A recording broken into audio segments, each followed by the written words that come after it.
안녕하세요. 돌싱녀가 되어 혼자 살고 있는 30대 여자입니다.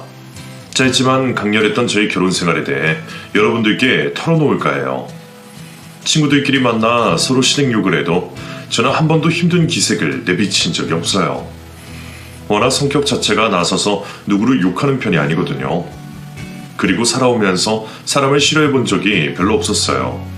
미운 행동을 해도 그러려나 보다 하고 마는 스타일이었죠.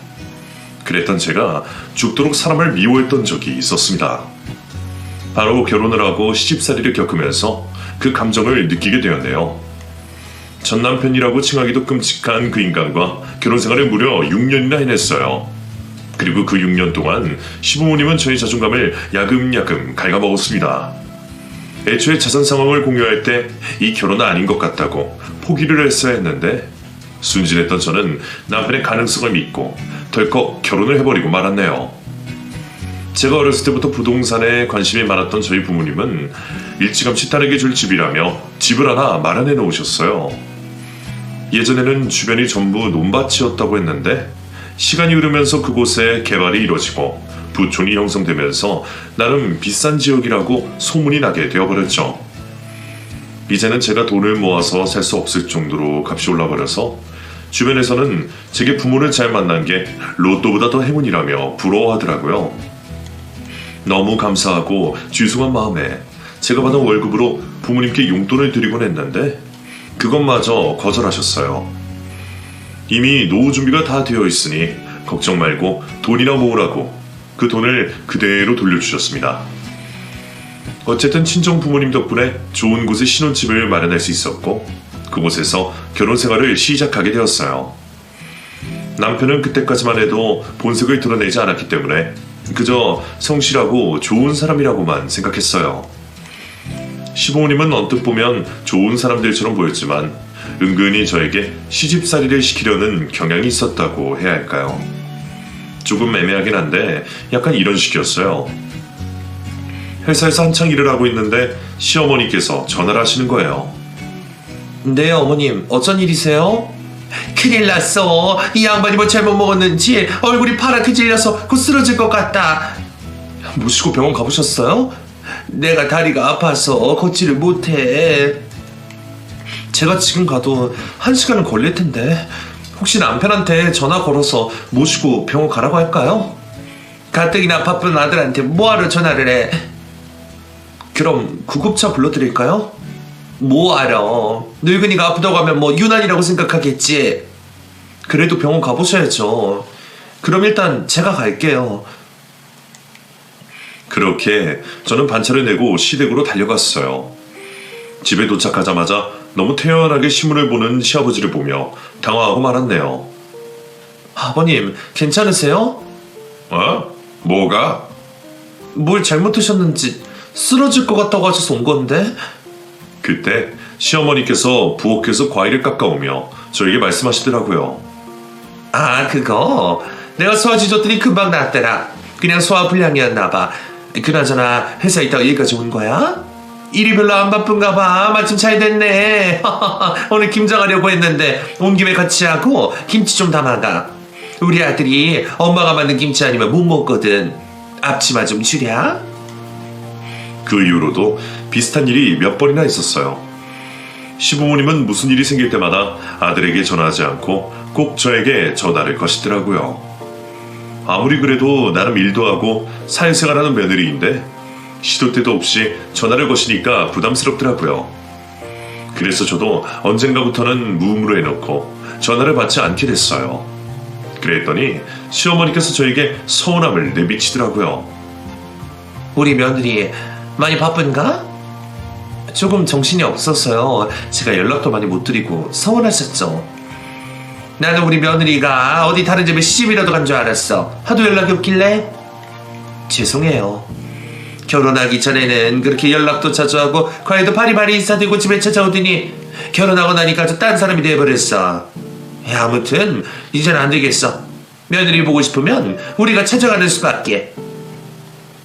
그렇게 시부모님은 일주일에 2-3번씩 저희 집에 오시기 시작했습니다. 그리고 점점 그 횟수가 많아지기 시작했죠.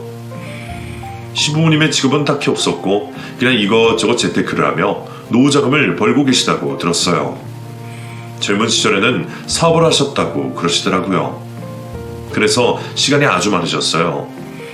저희 집에 오시면 시아버지는 제가 차려드린 밥을 드시고는 한숨 주무시러 방에 들어가셨고, 시어머니는 그 시간부터 쭉 집안 살림에 대한 일장연설을 늘어놓으시더니 결국에는 아들 자랑으로 끝맺음을 하시더라고요. 아무튼 우리 아들은 어딜 내놔도 눈에 띄는 애야. 인물 훌륭하지, 능력 좋지, 성격 좋지, 싹싹하고 예의 바르지. 내가 낳았지만 어쩜 이런 애가 내 배에서 나왔을까 가끔 신기하다니까. 너도 애 낳아보면 알 거다. 아무리 시대가 변해도 아들이 최고라는 거 너도 실감할 거야. 아들이 있어야 든든하고 인생 성공한 것 같다니까. 그러니까 너도 일찌감치 일 마무리하고 애부터 낳을 생각을 해. 애는 엄마가 젊을 때 낳아야 건강한 법이야. 그래도 너희는 얼마나 행복하니? 이미 집이 있잖아. 남들은 집 가느라 아등바등 사는데 너희는 그럴 필요가 없잖아. 네, 명심하겠습니다. 그나저나 지금 이 집 시세가 얼마야? 글쎄요, 확인해봐야 할 것 같은데요. 지금이야 뭐 이 동네 번듯해 보이지만 내가 젊었을 땐 조도 안 가지는 땅이라고 할 정도였어. 아휴, 그때는 진짜 쌌는데 지금 이렇게 오를 줄은 누가 알았겠어. 운이 좋아 이렇게 된 거지. 만약에 개발이 안 됐어 봐, 그러면 그냥 쪽박 차는 거야. 부동산이라는 게 원래 그래. 지금이 항상 좋으리라는 법이 없다니까. 너희 친정에서 집 하나 해줬던 감사할 게 아니라 경제 상황을 항상 체크해야 돼. 언제 이 동네가 망할지도 모를 일이고 갑자기 폭락할 수도 있다니까. 사람 일은 아무도 모르는 거야. 어쩔 땐 시어머니가 새벽 4시까지 이야기를 하시는 바람에 밤을 꼴딱 새고 출근한 적도 많았어요. 이야기가 재미있으면 저도 맞장구 치면서 재미있게 대화를 했을 것 같은데, 아들 자랑 아니면 저의 자존감을 깎아내리는 말들을 주로 하셨기 때문에 시어머니와 있을 때면 저도 모르게 기운이 쭉 빠지더라고요. 하지만 차마 싫은 티를 낼 수는 없었어요. 그때는 어른 말씀이니 최대한 열심히 듣는 척을 하며 한 귀로 듣고 한 귀로 흘렸던 것 같네요. 그러던 어느 날이었어요. 제가 퇴근하고 집에 돌아오자 뭔가 집의 분위기가 바뀌어져 있는 거예요. 자세히 보니 가구 배치가 바뀌어 있었고 못 보던 소품들이 이곳저곳 놓여 있었어요. 이상하게 생각하고 있던 찰나 방에서 시어머니가 불쑥 튀어나오시며 저에게 인사를 하시더라고요. 왔니? 오늘은 일찍 퇴근했네. 어머님 여기 계셨어요. 아, 아들 집에 오고 싶어서 왔지. 얼른 옷 갈아입어라. 같이 저녁 먹자. 네, 어머님 근데 집 분위기가 뭔가 막 바뀐 것 같은데요? 우리 집보다 여기 머무는 시간이 더 많은 것 같길래 우리 집에 있는 가구 몇 개 좀 가져왔어. 그리고 어차피 이 방은 우리 전용으로 쓰잖니? 쓰기 편하게 가구 배치 좀 바꿔봤다. 너가 집을 좀 좋게 쓰는 것 같길래 쓸모없어 보이는 것들은 몇 개 내다 버렸어. 지금이 얼마나 깔끔하고 좋니? 시부모님은 저희 집에 전용방을 만들어 놓겠다며 이것저것 꾸미고 본인들 취향대로 짜맞추고 계시더라고요. 여태껏 몇 번 놀러 오시는 건 충분히 이해할 수 있었지만 아예 눌러앉아 동의도 없이 집 배치를 바꾸는 건 좀 아니지 않나요? 너무 어이가 없어서 야근 중인 남편에게 전화를 걸어 물어봤어요. 어머님 아버님이 집에 계셔. 전용 방 하나 만드셔서 가구 배치를 싹 다 바꿔놓으셨어. 알고 있었어? 일단 곧 퇴근하니까 만나서 얘기하자. 남편이 얼버무리며 전화를 끊는 걸 보니 딱 미리 알고 있는 눈치더라고요. 그 모습을 보니 저는 더 열이 받더라고요. 남편이 올 때까지 잠 한숨도 자지 않고 기다렸죠. 남편은 슬금슬금 방으로 들어오더니 제 눈치를 보기 시작했습니다. 여보, 많이 놀랐지? 어쩜 나한테 상의 한마디 없이 일을 저질러? 아니, 엄마 아빠가 자꾸 아들 집에 오래 머물고 싶은데 방이 불편하다고 하시는 거야. 솔직히 거기다 대고 앞으로 오지 마시라는 말 어떻게 해? 그냥 편하게 지내던 대로 지내시라고 했지. 그렇게 말했을 뿐인데 방을 바꿔줄 줄은 몰랐어. 솔직히 말할게. 나도 어머님 아버님 좋아. 오시면 잘해드리고 싶고 함께 시간 보내는 거 즐거워. 하지만 우리 둘 다 일하는 입장이잖아. 나도 집에 오면 푹 쉬고 싶고 가끔은 친정 부모님 모시고 집에서 식사도 하고 싶어. 이런 말까지는 하고 싶지 않았지만 이 집도 친정 부모님이 마련해 주신 거잖아. 그래서 나는 시부모님 못지않게 친정 부모님께도 잘해드리고 싶어. 그런데 결혼하고 친정 부모님 딱 한 번 왔잖아. 그 이후로는 쭉 시부모님 모시느라 여기 와보지도 못하셨어. 나는 그게 불만이야. 나는 적어도 당신이 내 상황 이해해줬으면 좋겠어. 당신 맘 잘 알지. 하지만 당신도 내 상황 좀 이해해 줄 수는 없을까?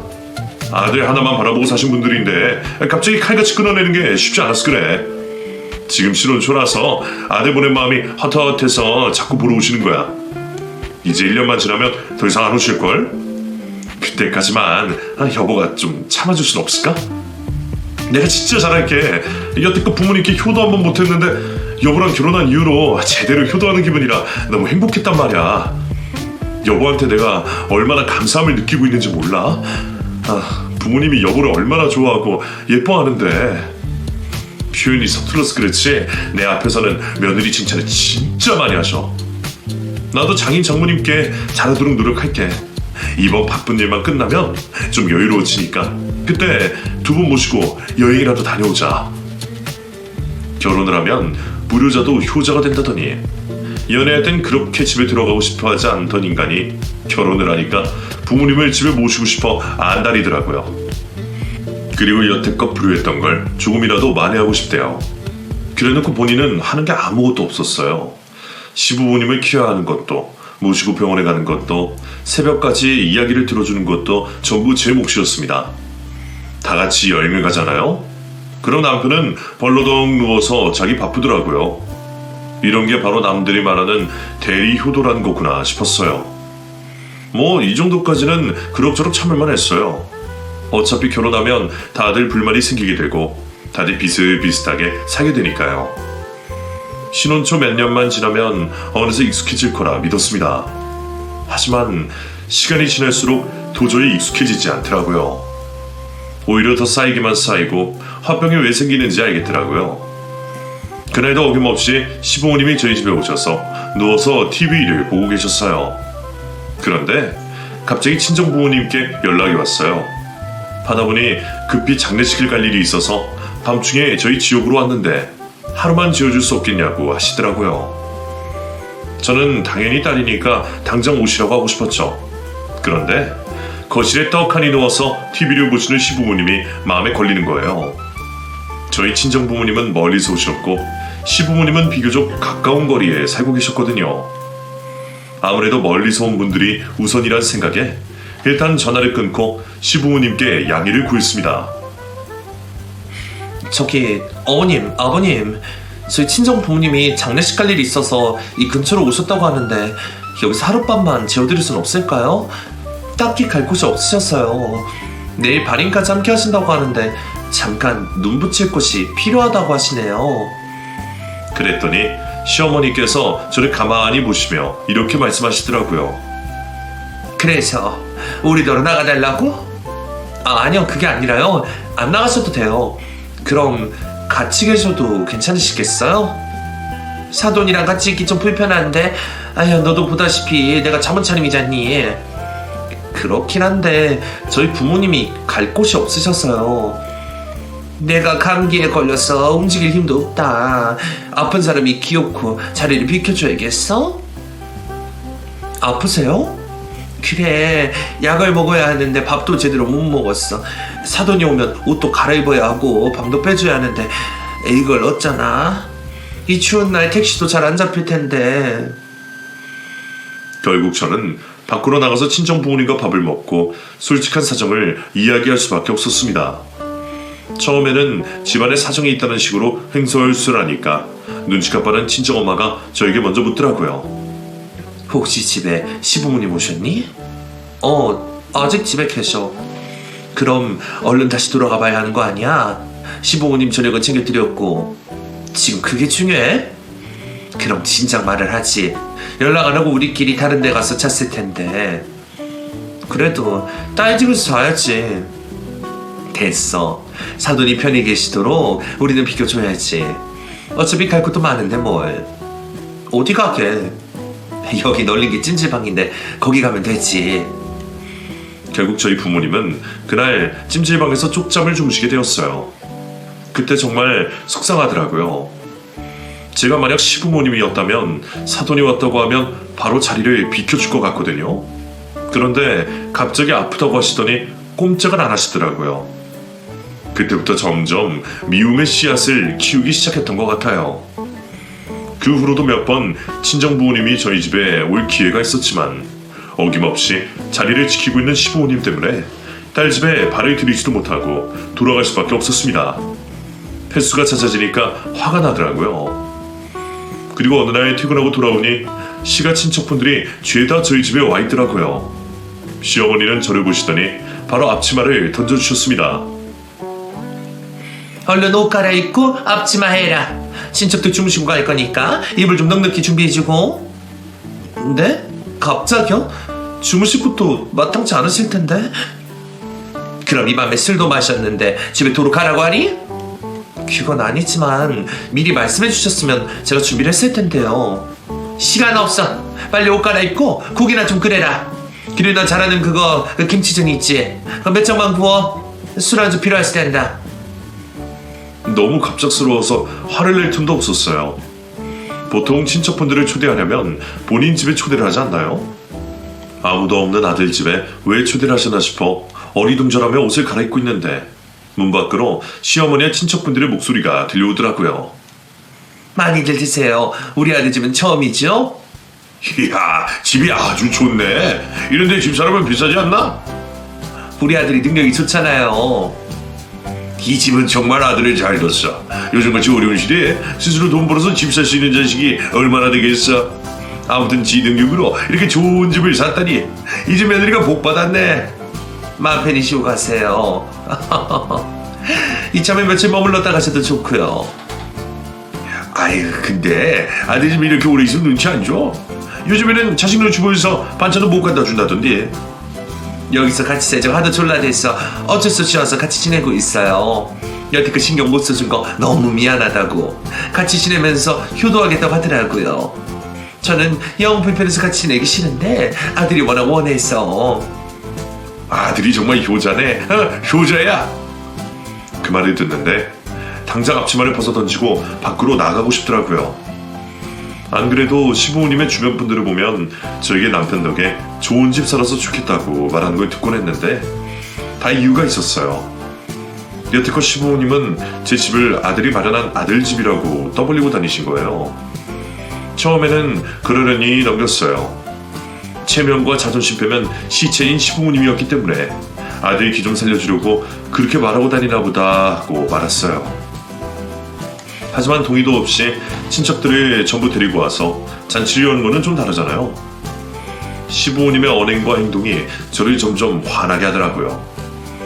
살면서 이렇게 누군가에게 화가 난 적은 처음이었어요.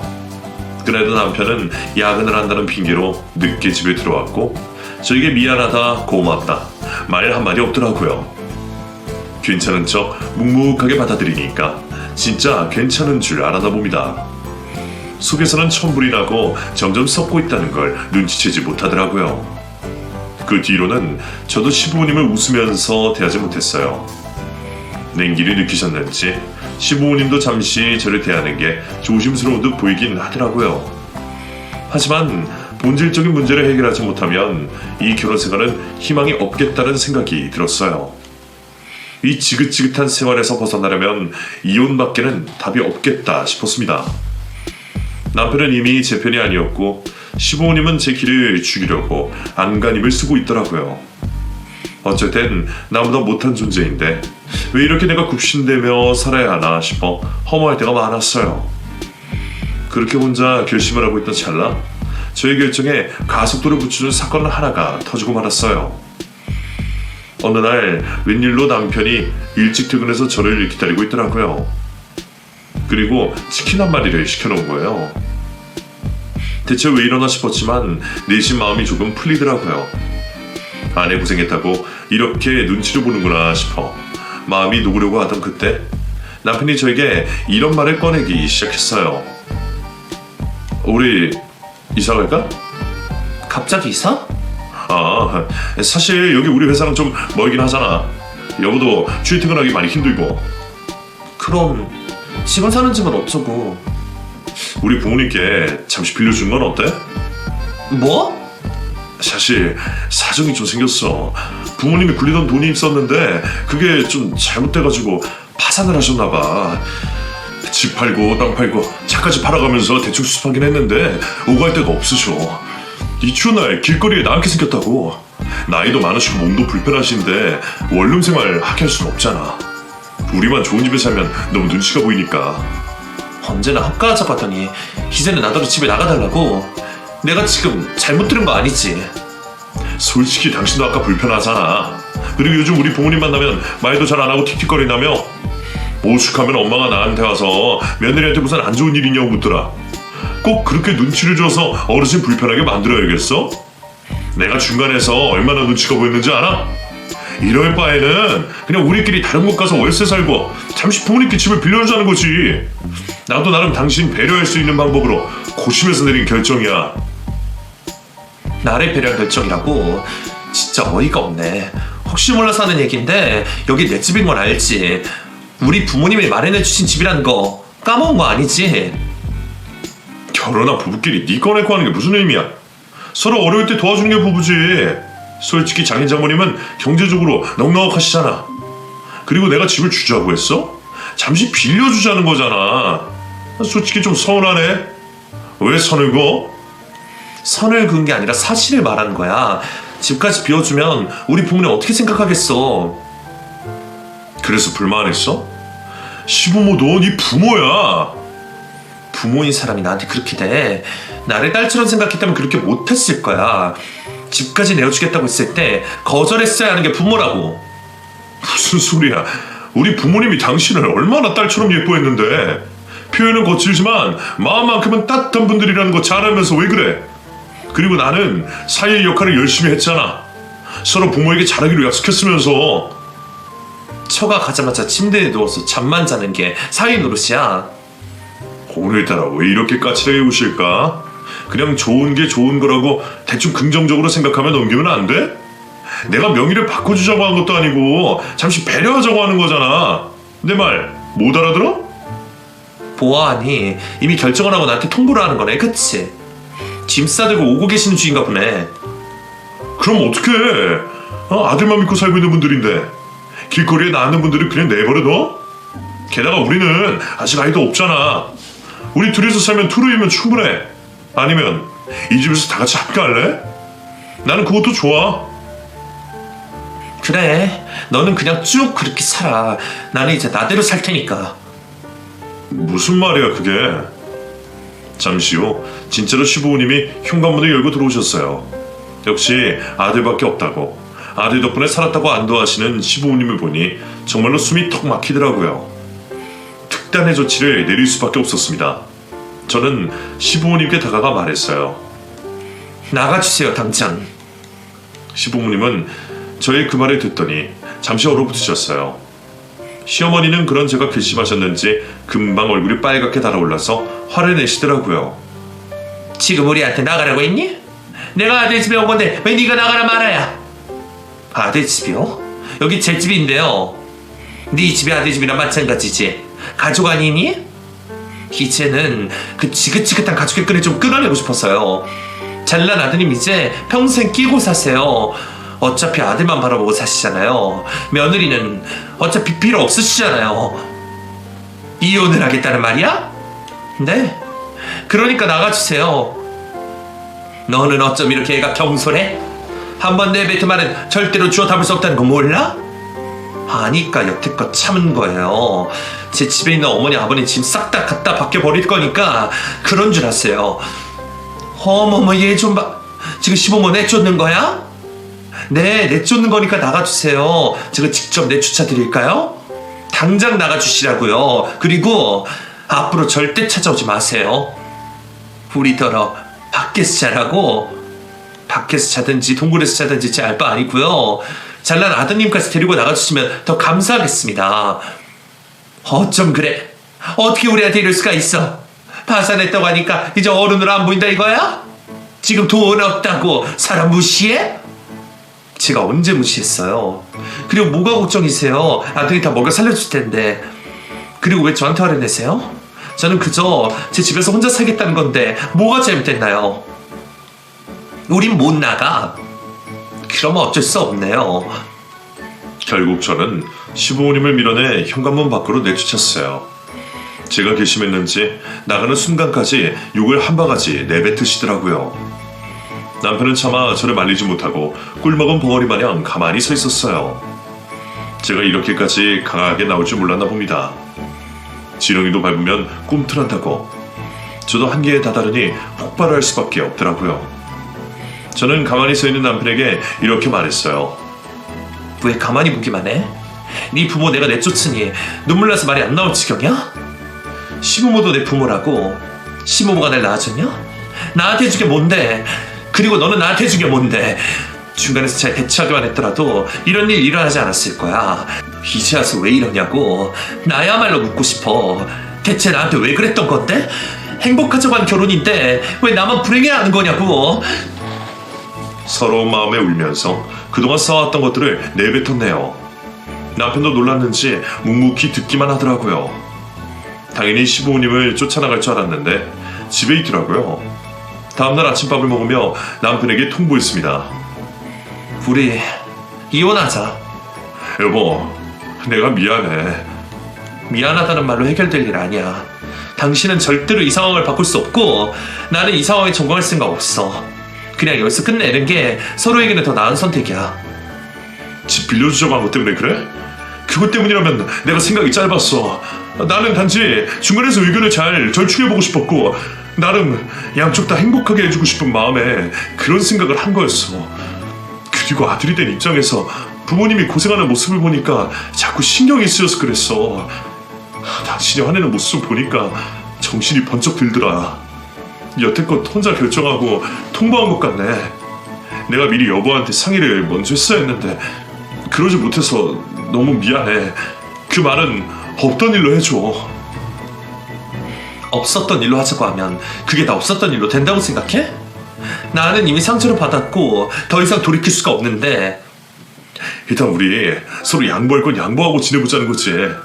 이혼이 뭐 쉬운 줄 알아? 일단 서로 생각할 시간을 좀 가진 후에 마음이 진정되면 다시 얘기해줘. 남편은 저의 이혼 선언을 대수롭지 않게 생각하는 것 같더라고요. 그냥 찰나의 해프닝 정도로 여기는 것 같길래 저는 확실히 하고 싶어서 며칠 후 이혼 서류를 준비해 남편에게 내밀었습니다. 그제야 실감이 나는지 저에게 묻더라고요.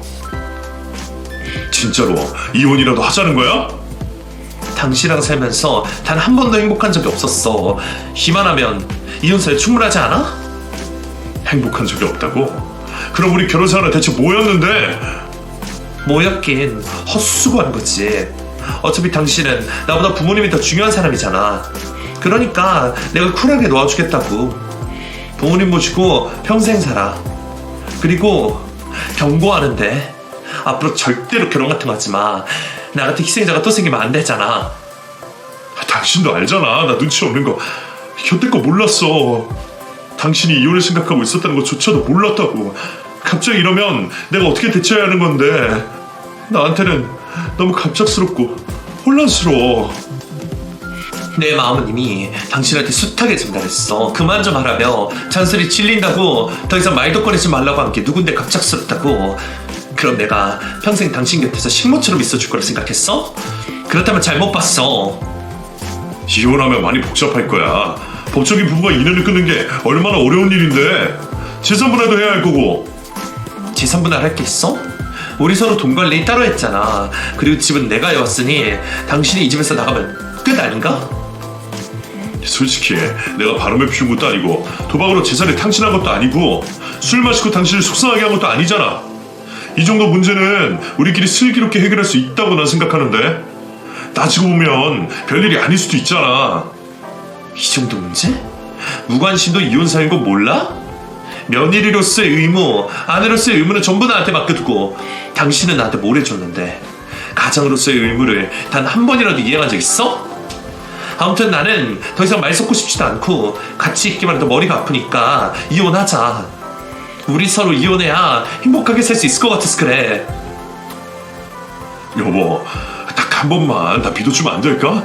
내가 앞으로 잘할게. 며느리로서 아내로서 아무런 의미도 지키지 않아도 돼. 이젠 내가 다 알아서 할게. 그리고 당신이 원한다면 부모님이랑도 인연 끊을게. 정말이야. 당신이 이혼 이야기 꺼내니까 정말로 무서워서 그래.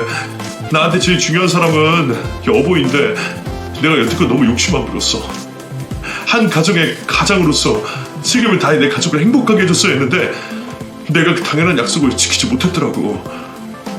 앞으로는 내가 여보를 지킬 수 있도록 한 번만 기회를 줘. 내가 잘할게. 말뿐인 거 알아. 부모님과 인연이 끊겠다고 말이 되는 소리를 해. 그게 가능할 거라 생각해? 아들밖에 모르는 분들이 퍽이나 아들이 인연 끊자고 하면 좋아하시겠다. 내가 직접 보여줄게. 남편은 발등에 불이 떨어졌는지 부모님과 인연을 끊겠다며 시어머니에게 전화를 걸었어요. 그리고는 일방적으로 이렇게 이야기를 하더라고요. 저요. 앞으로 저는 지윤이한테 관심 꺼주세요. 우리가 어떻게 살든 말든 생활하지 마시라고요. 그게 아니고 아예 신경조차 쓰지 마시라고요. 인연을 끊자는 얘기입니다. 아니요. 지윤이가 시킨 게 아니라 제 생각이라고요. 직접 들으실 필요도 없어요. 그냥 전화로 얘기해요. 제발 만나러 오지 마시라고요. 말 못 알아들어요? 이제 나한테 어머니 아버지가 필요 없다고요. 지금 제 인생에 방해만 되고 있는데 어떻게 당신들이 부모라고 할 수 있습니까? 지금 아들이 이혼하게 생겼다고요. 네, 버리는 겁니다. 그러니까 아들 없다고 생각하시고 두 분이서 사세요. 부탁이니까 제발 연락하지 마세요. 그 이후로 남편은 정말로 달라지기 시작했습니다. 매일 야근하고 회식하느라 집에 늦게 들어오던 사람이 웬일로 저보다 일찍 퇴근해서 저녁상을 차려놨더라고요. 그리고 갑자기 안 하던 집안일을 해놓기 시작하더라고요. 제가 집에 들어오자 마치 칭찬받고 싶어서 안달이 난 사람처럼 달려와 말을 걸었어요. 여보, 나 설거지도 다 해놨고 빨래도 해놓고 청소기도 돌렸어. 잘했지? 어때? 집안이 좀 깨끗해진 것 같지 않아? 처음 보네. 집안 살림한 거? 앞으로는 내가 알아서 다 할게. 새 사람이 될 테니까 한 번만 믿어줘. 저녁 차려놨으니까 같이 먹을까? 됐어. 나는 입맛이 없어서. 아이, 그래도 남편이 정성껏 차려놨는데 맛만 봐줘. 그리고 오늘 오붓하게 술 한잔 할까? 둘이서 식사하는 건 진짜 오랜만이네. 앞으로 이런 시간 자주 갖자. 그때 제 감정은 기쁘기보다는 허무하더라고요. 이렇게 할 줄 아는 사람이었구나. 할 줄 알면서 이 사람은 여태껏 나를 정말로 호구로 봤구나. 이런 사람이라면 더더욱 결혼 생활을 유지할 수 없을 것 같다는 생각이 들었어요. 본인 편하자고 여태껏 저의 희생을 무시하고 있었던 거잖아요. 저를 위해 집안 살림을 해주는 모습이 너무 괘씸하더라고요. 부부의 일원으로서 당연히 같이 해야 될 일을 하며 생색을 내고 있다는 것 자체가 사상이 잘못된 거 아닌가요? 나중에 혹시나 아이를 낳으면 분명 이 사람은 육아의 의무를 전부 저에게 짊어지게 할 게 뻔했어요. 이런 인간은 내 아이의 아빠가 될 자격이 없겠다는 판단을 내리게 되더라고요. 그렇게 깔끔하게 제 마음에서 정리가 됐네요. 한번 결정을 내리게 되니까 이혼까지 지켜가는 건 시간 문제였어요. 남편은 울고불고 매달렸다가 화도 냈다가 못 헤어진다고 무릎도 꿇으며 애원하더라고요. 여보, 내가 잘한다고 했잖아. 당신도 나랑 같은 마음 아니었어? 나는 우리가 다시 예전처럼 잘 지내고 있는 줄 알았는데 이러는 법이 어딨어. 달라진 내 모습 봤잖아.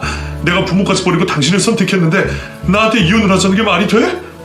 내가 여기서 뭘 더 어떻게 해야 하는 건데? 그냥 나는 당신한테 마음이 든 것 같아. 미안해. 미안하다고 말만 하지 말고 제발 해결책을 알려줘. 내가 고칠게. 나 진짜 당신 놓치면 평생 후회할 것 같아서 그래. 우리 좋았던 날도 많았잖아. 이제 잘못된 것들을 다 고치고 해결됐는데 왜 자꾸 나랑 헤어지고 싶다는 거야? 말했잖아. 마음이 뜬 것 같다고. 돌아서 마음을 바꿀 수 있는 방법은 없어. 이제는 서로 노력 그만하고 하고 싶은 대로 하며 살자. 나는 당신을 위해서 부모를 버렸어. 이제는 정말 당신밖에 없다고. 그건 당신의 선택이었잖아. 갈등을 해결하기 위해서 당신이 저지른 일이잖아. 그걸 내가 왜 책임져야 하는데? 냉정하다 정말. 당신이 이렇게 냉정한 사람인 줄 몰랐어. 당신이랑 살다 보니까 냉정해지게 되더라. 결혼하고 당신이 나한테 힘이 되기는커녕 점점 더 힘들어지니까 나도 내 살 길 찾아야겠더라고. 그래서 나는 어느 순간부터 당신을 내 인생에서 지웠어. 갑작스럽게 느껴질지 모르겠는데 나는 서서히 당신이랑 이혼하는 중이었어. 그러니까 나 붙잡을 생각하지 마. 나는 이미 다 정리했고 당신이 내 인생에서 없어져도 아무렇지 않으니까 당신도 나를 잊고 잘 살아. 이혼이 어떻게 쉽겠어. 나도 힘들 테지만 좋은 경험했다 치고 잊어야지. 어쩌겠어. 저희 칼 같은 모습에 남편도 현실을 깨달았는지 주섬주섬 짐을 싸기 시작하더라고요. 그리고 인사도 없이 집을 나갔습니다. 그리고 며칠 후 현관문을 여는 소리가 들려서 나가보니 시부모님이 들어와 계시더라고요. 현관 비밀번호를 바꾸는 걸 깜빡한 제 잘못이었죠. 시어머니는 갑자기 눈물을 흘리시며 저에게 다가오더라고요. 지은아, 우리 얘기 좀 하자. 전 할 얘기가 없었어요. 그러지 말고 다시 한 번만 생각해줘. 우리 아들 네가 아니면 누가 거둬주니? 어머님 아들 성인이잖아요. 누가 거둬줄 필요 없어요. 그래, 그렇긴 하지. 하지만 아들이 너무 힘들어하니까 우리를 봐서라도 한 번만 다시 생각해주면 안 되겠니?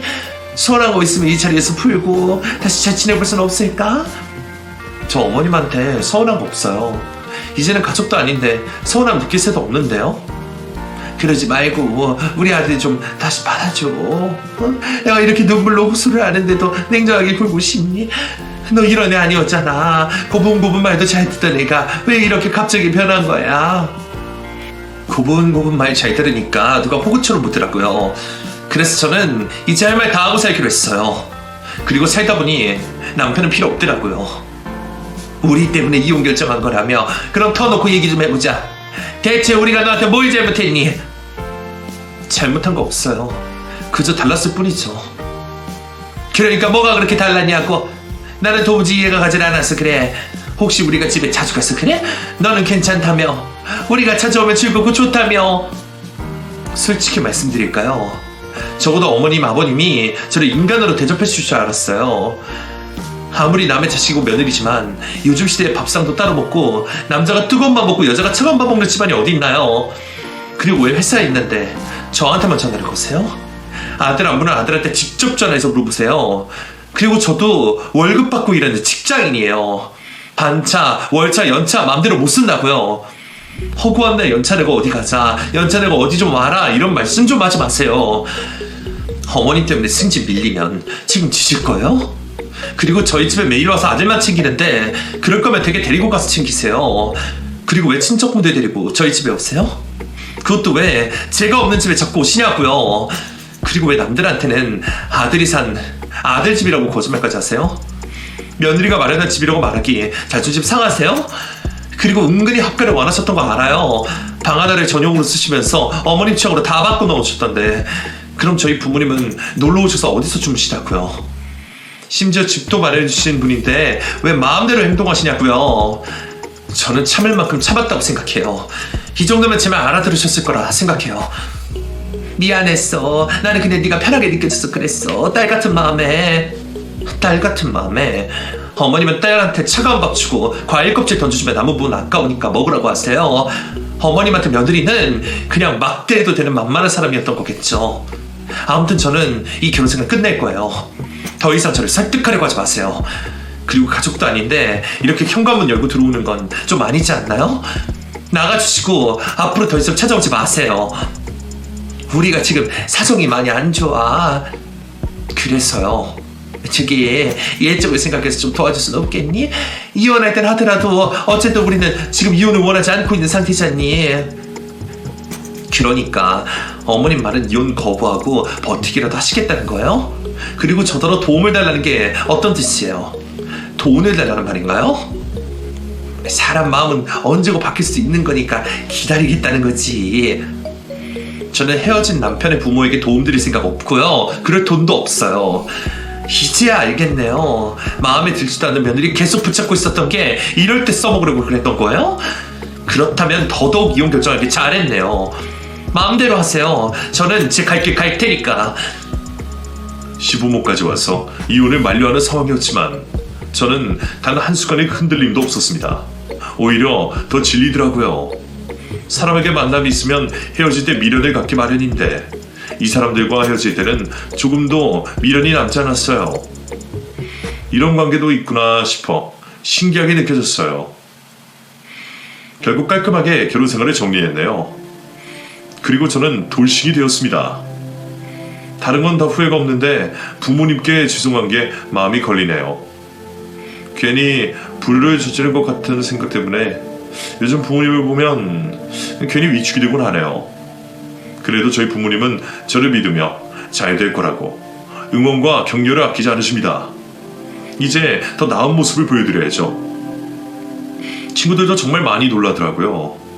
여태껏 모임에서 단 한 번도 시댁욕을 하지 않던 애가 갑자기 이혼을 한다고 하니 놀랄만도 하죠. 신기하게도 만날 때마다 시댁욕을 하던 애들은 아직까지 결혼 생활을 잘 이어나가고 있어요. 그런 걸 보면 이혼과 인연은 따로 있는 것 같기도 하네요. 어쨌든 결혼 생활이라는 게 평생을 바라보고 살아야 하는 거잖아요.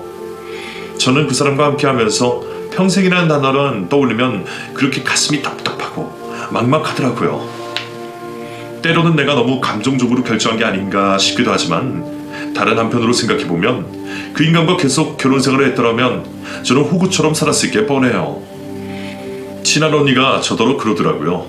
아마 그때 저희 집을 시부모에게 빌려줬더라면 아마 그 집은 자연스레 시부모의 집이 되었을 거라고요. 일단은 빌려주는 걸로 시작해서 점점 눌러앉아서 집주인 행세를 했을 게 분명했어요.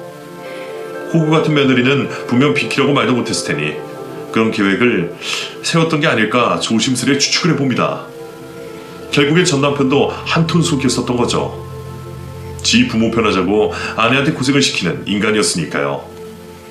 생각하면 할수록 괘씸해서 가끔은 기억을 지우려 명상을 하곤 하는데요. 이제는 시간이 많이 흘렀기 때문에 마음이 많이 안정이 되더라고요. 그 결혼 생활을 끝으로 저는 성격이 많이 변했어요. 예전에는 사람들이 내 마음을 알아주겠지 싶어서 웬만하면 제 생각을 말하지 말고 속으로 숨겼는데 이제는 제가 원하는 걸 말하기도 하고 솔직하게 감정을 얘기하게 되었네요. 가만히 생각해보면 결혼 생활이 꼭 저에게 부정적인 영향만 준 것 같지는 않아요. 확실히 감정 표현하는 연습을 하게 되니까 더 마음이 편안해지더라고요. 지금 이 자리에 함께 계시는 여러분들 중에서도 저랑 비슷한 분들이 많을 거라 생각해요. 그래도 우리 한 번 사는 인생인데 할 말은 하고 살아요. 소극적으로 살기에는 인생이 너무 아깝잖아요. 저는 이제 달라진 모습으로 새 인생을 살아볼까 합니다. 그 전에 한 번 더 마음을 정리하는 마음으로 사연을 써봤는데 어떠셨나요? 저 혼자만 주절된 것 같긴 하지만 부디 재미있게 들어주셨으면 합니다. 지금까지 들어주셔서 감사드려요. 저는 다음에 또 재미난 이야기가 생기면 찾아오겠습니다.